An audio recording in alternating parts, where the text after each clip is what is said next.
This is episode 17 of the Paperback Warrior podcast.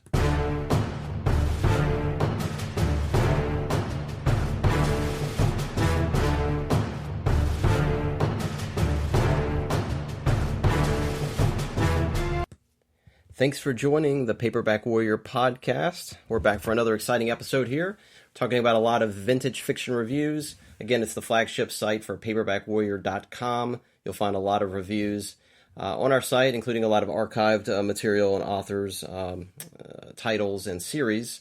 You can also follow us on Facebook, Twitter, Instagram, and you can also email us at paperbackwarrior@yahoo.com. Tom, we did a pledge drive last month. You've got an update for us. Yes, first of all, I want to thank everybody who donated. It's incredibly generous and humbling that somebody would reach into their pockets to help fund this. Our fundraising goal was about $1,000. Eric priced out a beautiful system that would make us sound amazing for $1,000. We fell short of that. We raised about $300 in money from you guys. Eric and I are willing to dig into our pockets to throw in maybe $100 each. We'll have that discussion off air. And so we're going to look into the best equipment we could get for $500, and it's going to sound better than this. For a peek behind the curtain, Eric and I share one microphone right now, one super cheap microphone to make this podcast happen. And so we're sitting here cheek to cheek like a doo-wop group, passing a mic between us. And you deserve better and we deserve better. So we're going to make sure that happens. But we're going to make sure we take the time to do the research to get it right. So it may be a few weeks before you begin to hear the difference, but I promise that the money you gave us is not going to go to waste. And if you meant to give some money but you haven't had a chance to, you still have time. If you go to the paperbackwarrior.com site, go to the desktop, not the mobile version, and in the upper right-hand corner, you'll see a PayPal link to donate, and we'd really appreciate it if you choose to do that. Awesome. Tom's practically giving me a lap dance right now, so It's your lucky day. I'm not paying you for this time. Last week I paid you, not this time. All right, so October was awesome. October had a lot of great reviews. We kept on schedule, and we had a new review every weekday morning, which is pretty phenomenal, if I have to say so myself. Tom, what was your favorite books that you read this month? Man, you're right. October was a terrific month. My favorites, I enjoyed The Pigskin Bag by Bruno Fischer. That was a real good mystery.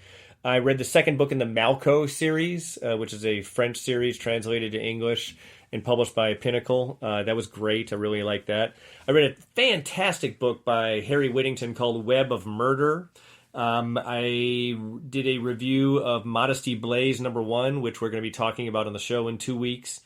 I read probably the worst book I've ever read in my life, The Raker #1. I believe it was written under the name of Don Scott. It's a book so bad I don't want to spoil it here on this episode. This one deserves a separate review of its own on the podcast about how incredibly bad it is, but you can check it out and see exactly what I had to say about this terrible book at paperbackwarrior.com.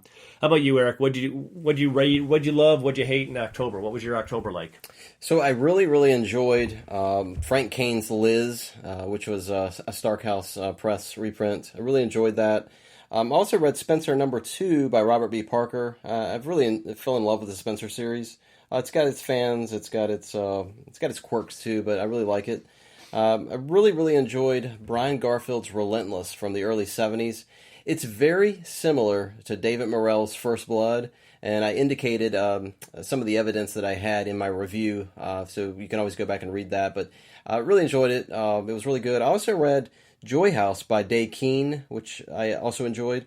And I kicked off my Paul Chivas series by Jack Higgins. I ended up reading the first novel in that series, which is called The Testament of Casper Schultz.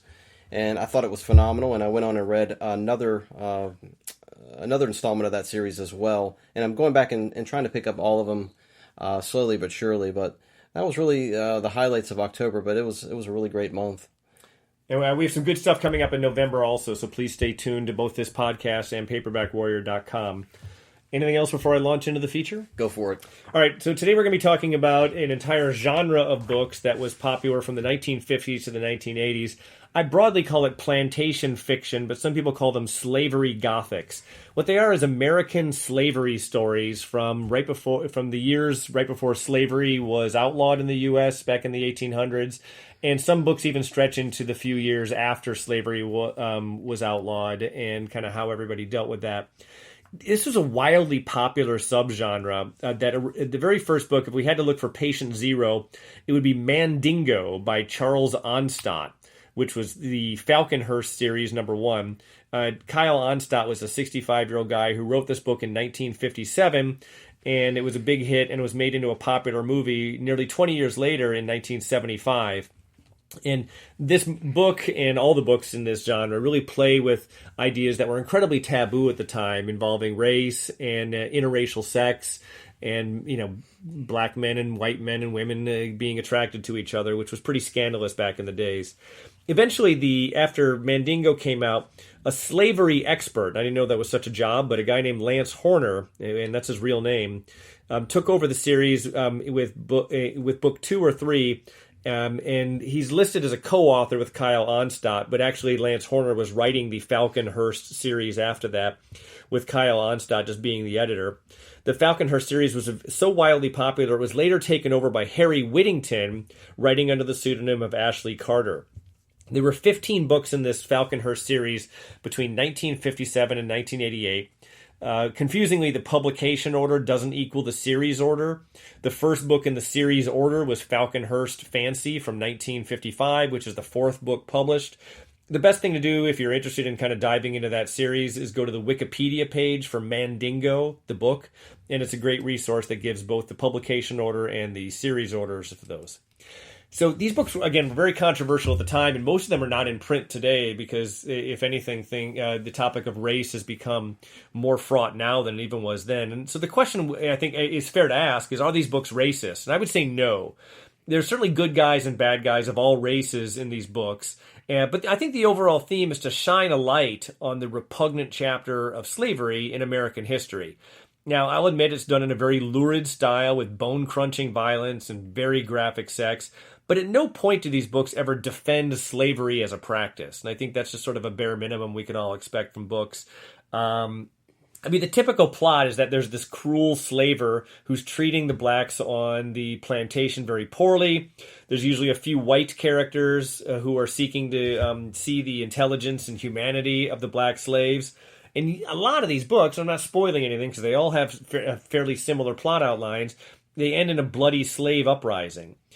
After the success of the Falconhurst series, and Mandingo specifically, a ton of copycats followed, and the genre just exploded in popularity. I mentioned Harry Whittington, who wrote in this genre under the name Ashley Carter, so let's expand on him a bit. He launched a successful copycat series called the Black Oaks series that borrowed many of the themes of the Falconhurst series. In fact, the two first Black Oaks books written by Whittington under the Ashley Carter name are reviewed at paperbackwarrior.com. I wrote those reviews, and I love those books, man. They were amazing. Master of Black Oaks, which is #1 in the series from 1976, was just an incredibly awesome epic. And the sequel, Secret of Black Oaks from 1978, was also just a wonderful read. There were 2 more books in that Black Oaks series that I didn't read.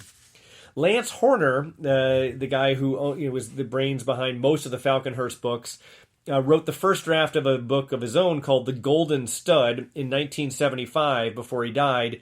He dies. Whittington ends up taking up that book and finishing it. It remains a mystery how much of that book Whittington wrote and how much of that book was actually written by Lance Horner.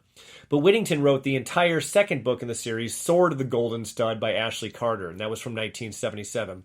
I tried reading the first Golden Stud book and I couldn't get into it. I have to tell you honestly, there was a lot of gay content in it, and I'm not against gay people. It's just not the kind of graphic sex that I enjoy reading about.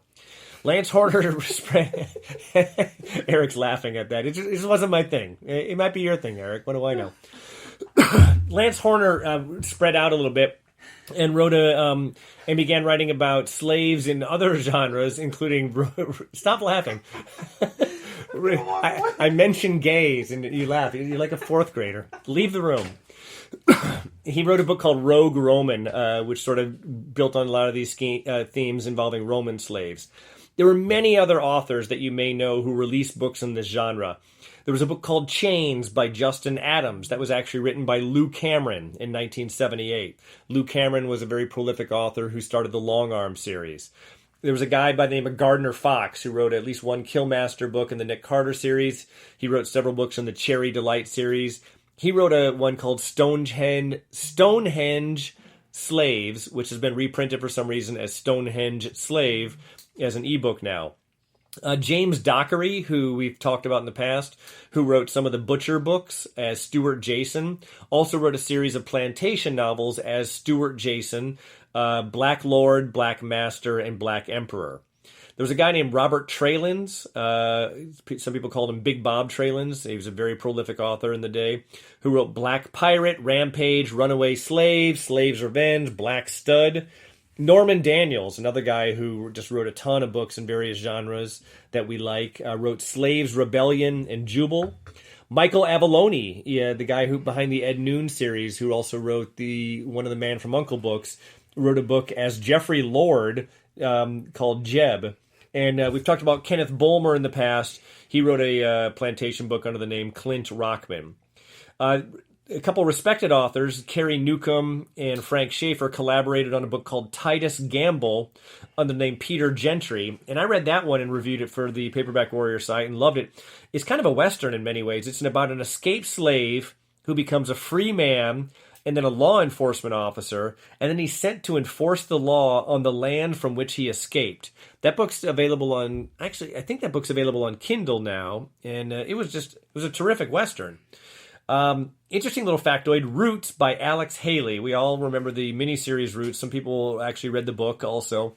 It was supposedly a nonfiction book about Alex Haley's relatives back in the slave days. It was a huge hit in 1976 and well after that. Anyway, the author played with many of the same themes that were in the plantation fiction genre, and it actually got him in some hot water. Alex Haley actually plagiarized at least 3 sections of a plantation novel called The African by Harold Corlander in his book Roots. Corlander ended up suing Alex Haley, Dell, Doubleday, and had a 6-week trial. Before the trial actually went to the jury, actually it was a judge trial, before the judge actually ruled it, the attorneys advised Alex Haley to work out a settlement, which he did, and Alex Haley was forced to release this statement, which I find a little bit weaselly. Quote, "The suit has been amicably settled out of court. Alex Haley acknowledges and regrets that various materials from The African by Harold Corlander found their way into his book Roots." Think of the phrasing of that. They found their way. The dollar amount of the financial settlement between Corlander and Alex Haley was undisclosed, but the New York Times suspects it was hundreds of thousands of dollars. This is a genre that has really just kind of disappeared into thin air. People really aren't writing these books anymore, or if they are, it's not the phenomenon they once were. The books in this genre, though, get top dollar. I'll go to used bookstores that don't seem to know what they're doing, and they will have a plantation fiction section where they're asking $7, $8, $9, $10 a book. Whereas everything else in the store is like $2. I would also maintain that the legacy of this genre lives on to this day. Quentin Tarantino's movie Django Unchained is exactly the same story arc as a plantation fiction. I like this. If I read a couple plantation fiction books a year, that's plenty for me. Like I said, they're very similar, but it's an interesting genre to me. It's very lurid, lots of graphic sex, lots of violence, and just interesting storylines. The covers, I think, on the old ones are a bit salacious to carry around in public today. I think you're going to turn a lot of heads. Because, again, I don't think these books are racist, but I think they kind of can come off as racist with the cover art. So I actually bought a paperback cover that makes them look like the Bible. And so I will look like I'm walking around carrying a Bible, which is the last thing I spend much time reading. But I'm actually reading a plantation novel. Anyway, so there's going to be a lot more I'll talk about involving a weird book called Manti starring Robert Hensler. That's going to be in my review later in the show. But I think if this is a genre which appeals to you and you've been curious about it, give it a shot. I think the Ashley Carter books by Harry Wadington are a fine place to start. Let me throw it over to you, Eric. You're going to do a review. Yeah, before we get to the review, I want to ask you two questions on Plantation. The first, I've got a ton of plantation novels and I've never read one. I'm staring at Mandingo Master. So my question for you is, do I need to read these in a series order? That's the question, right? I have not delved into the Falconhurst books myself. I own a lot of them. I just don't know the answer to that. I think maybe a good way to approach it would be to take a look at the series. I think Mandingo as a book is probably terrible, the very first one. My impression of it, and from people I know, say it's fairly unreadable. I think it was originally like a 600 or 700 page book in its first edition that got whittled down to about 400 pages in an edit. I think when you need to do that, it doesn't speak volumes for the book. But the good news is that Mandingo is not the first book in the Falconhurst series. It was the first book written. So you could go back and find books written by Ashley Carter early in the series. My opinion is that Harry Whittington and the publishers were smart enough that these books are not serial adventures like a Jerry Ahern survivalist book where one stops and the other starts. These books have to stand on their own fairly well. And I think that the link between them is that they're all taking place on the same plantation, but they're different adventures and drama that takes place in each book. But I can't tell you with metaphysical certainty.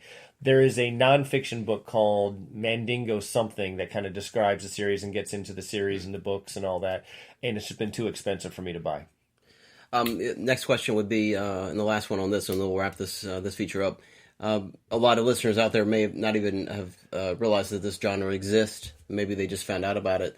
Given that pretense, is there a particular novel that you think would be the perfect plantation novel for a beginner? Yeah, Master of Black Oaks, which is the first book in the Black Oak series by Ashley Carter, it's great. It doesn't end in like a cliffhanger, so you can read it as if it were a standalone. Don't even think about reading Black Oaks #2 unless you've read #1. But Master of Black Oaks #1 from 1976, Ashley Carter, was fantastic. If you don't want to read something that's part of a series, Titus Gamble by Peter Gentry was really just a terrific book. I think you got to sort of like westerns for that, but it was great.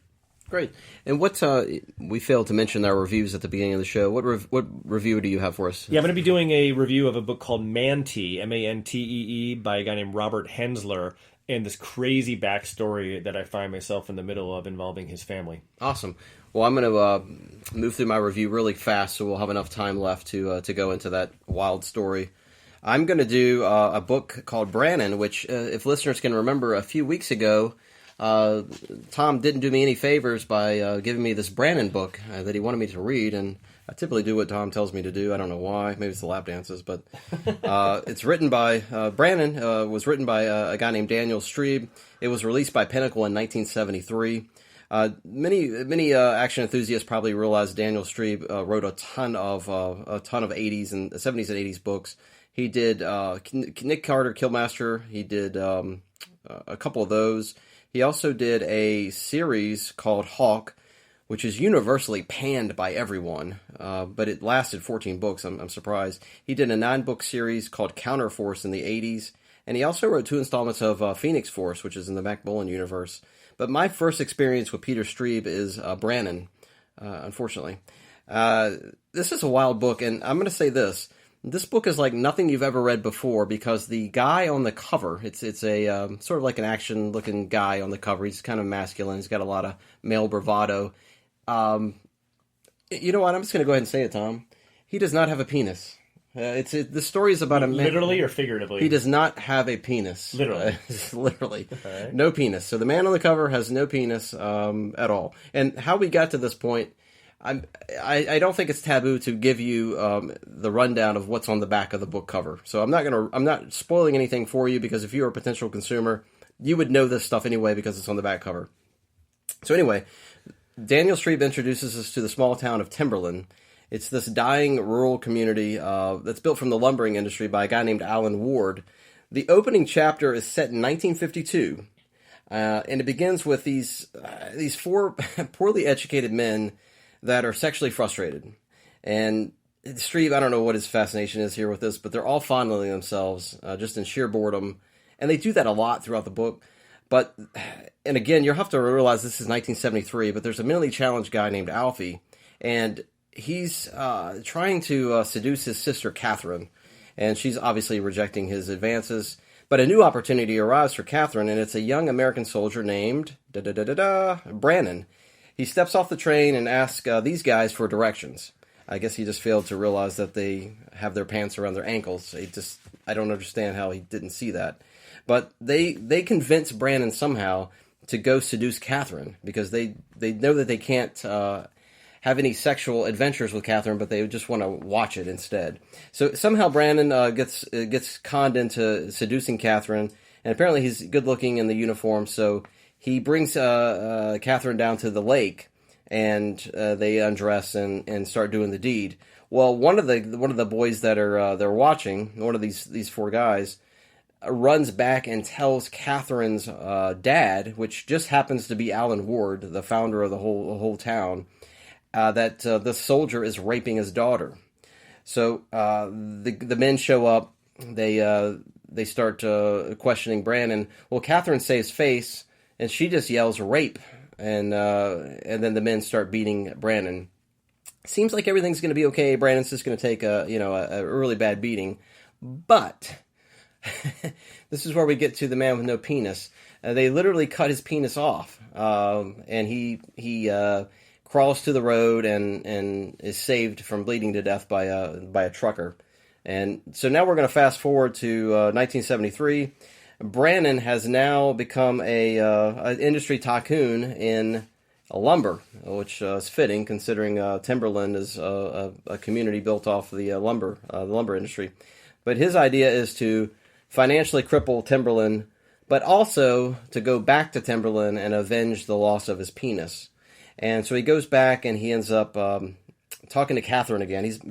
It's funny. He's only had sexual in relations with Catherine for like maybe 4 minutes in this book, but he's fascinated with her, and he travels back to Timberland to pick up this relationship that he thinks that he has. And he wants to attack the men that cut off his penis. This book is god awful, Tom. This book is absolutely terrible. It's a limp effort. It never piqued my interest.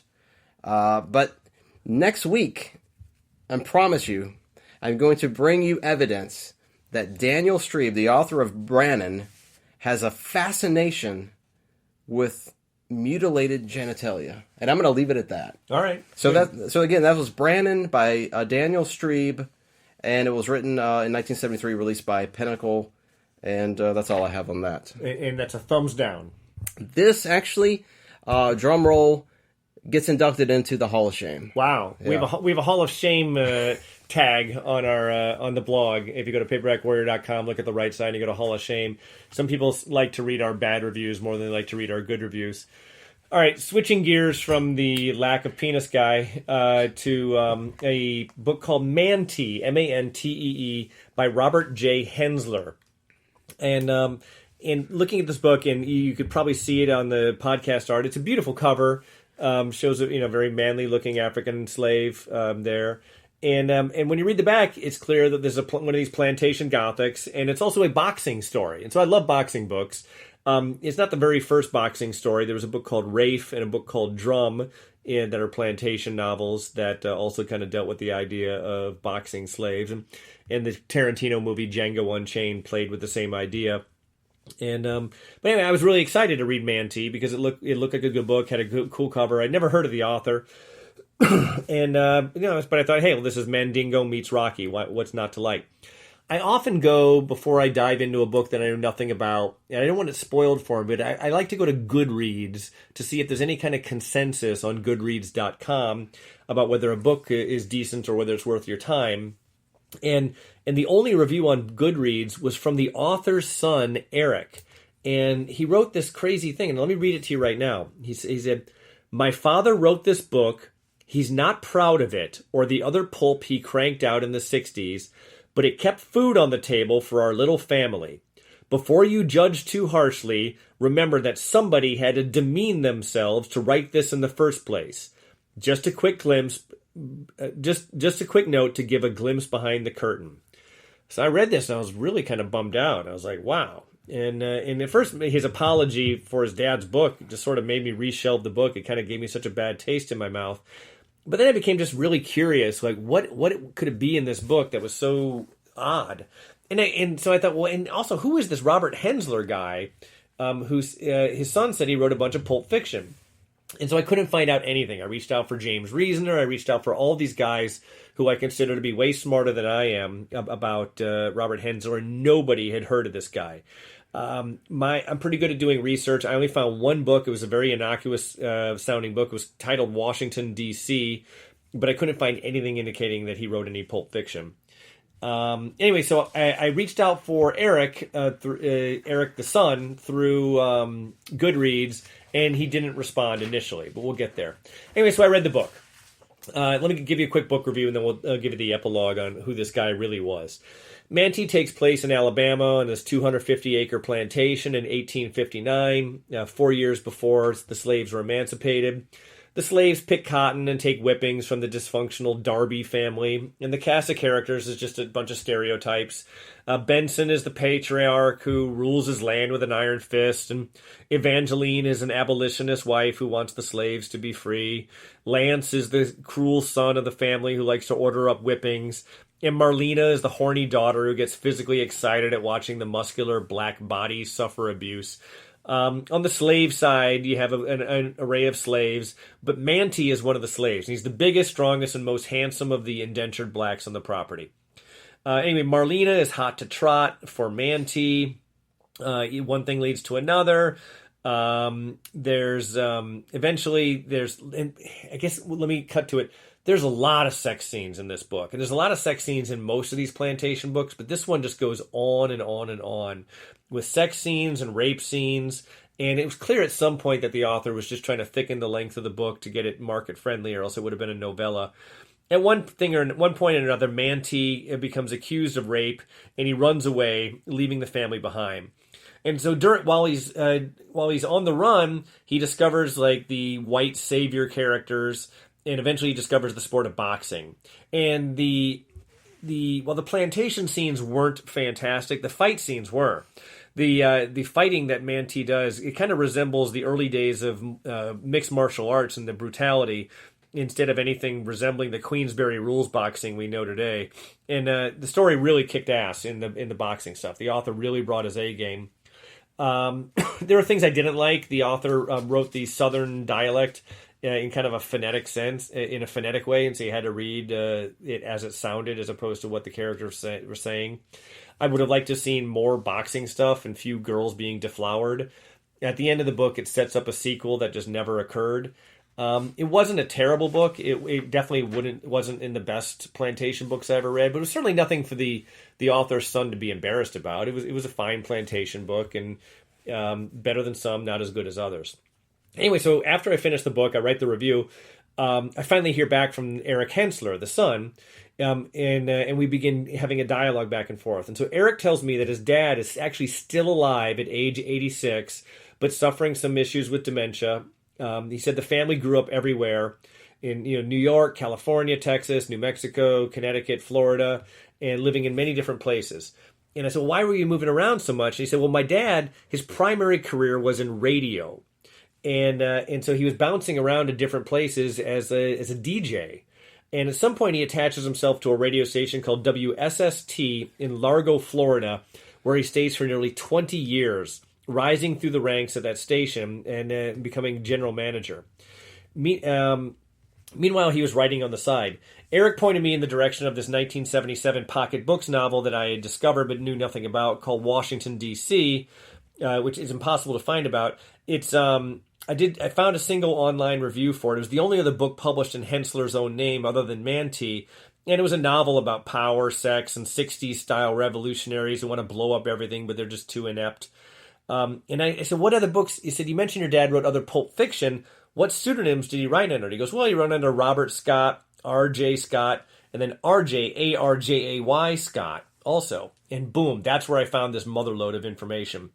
There's a bunch of erotic novels, like basically book porn, by a publisher called Beeline, and I found a bunch of them written under the pen name of R.J. Scott that are clearly the work of Robert Hensler.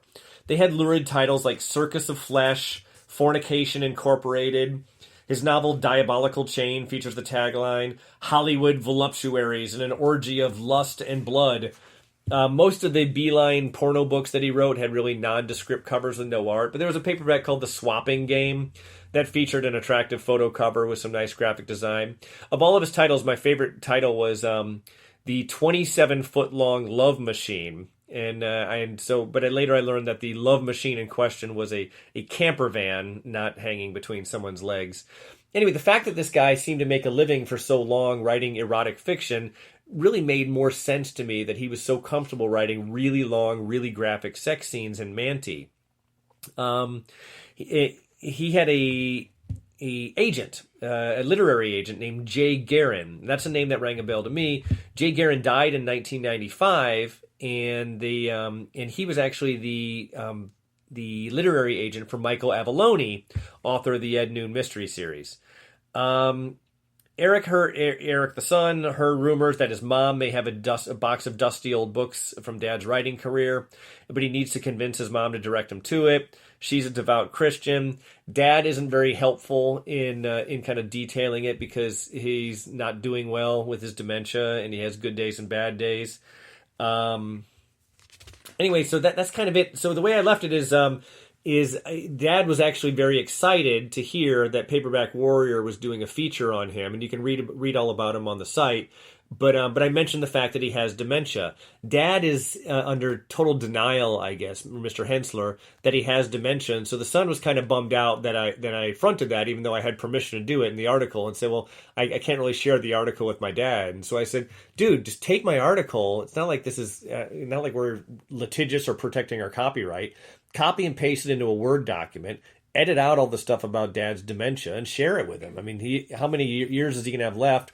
When he has a lucid moment, it might be nice for him to know that someone out there is paying attention to his work decades later. And Eric, the son, was very nice. He said, I didn't want to do that without your permission, but now that I have your permission, I'll do that. And so that's kind of where I left things with him. It ended up being sort of an interesting story, kind of delving into the background of the authors who write these books, probably for very little money at the time. And I'm not even saying that Manti is a masterpiece. I'm not, it was okay. The Black Oaks books are better. Titus Gamble's better. If you're looking for just a metric ton of sex in your plantation books, you could do a lot worse than Manti. But it was. I'm glad I connected with the family and kind of got to the bottom of who this guy was, because he deserves to be remembered. Yeah, and Tom, that's not the first time that you've ran across a family member of one of the authors that we've covered. I think that you had a nice conversation with James Marcotte's widow, correct? Yes and no. We're going to do a James Marcotte story in the future. James Marcotte was a pseudonym used by Dwayne Schermerhorn, and there's just a crazy story involving the timeline of me tracking this guy down, writing an article about him, and then him eventually dying. And so we'll tell that story in a future episode. Yeah, sounds good. Yeah, I remember DC Man as well. That's going to be... Oh, God, yeah, that's a crazy story, too. Yeah. We have a 2020 coming up, and we need to fill it with some features, yeah. So let's keep our powder dry. Yeah, exactly. All right, real fast before we close out this episode, I want to just do a quick glance ahead to November. And, we say this every time, but, man, November is awesome. We're going to be covering authors like Wade Miller. We've got... Lionel White, Jack Higgins, Ralph Dennis. Got a couple other ones in here. Day Keene, Stephen Marlowe. I think that's our first Stephen Marlowe. And a couple of little standalones here and there, and a couple of vigilante novels to please the Neanderthals. But overall, it's going to be a good month. Any closing remarks? No, just thank you for listening. We really appreciate it. If you could find it in your heart to throw us a review on iTunes or whatever podcast platform you use, we're really trying to grow an audience here, and we just really appreciate you listening. Thank you so much. Have a great one. Bye-bye. Be cool.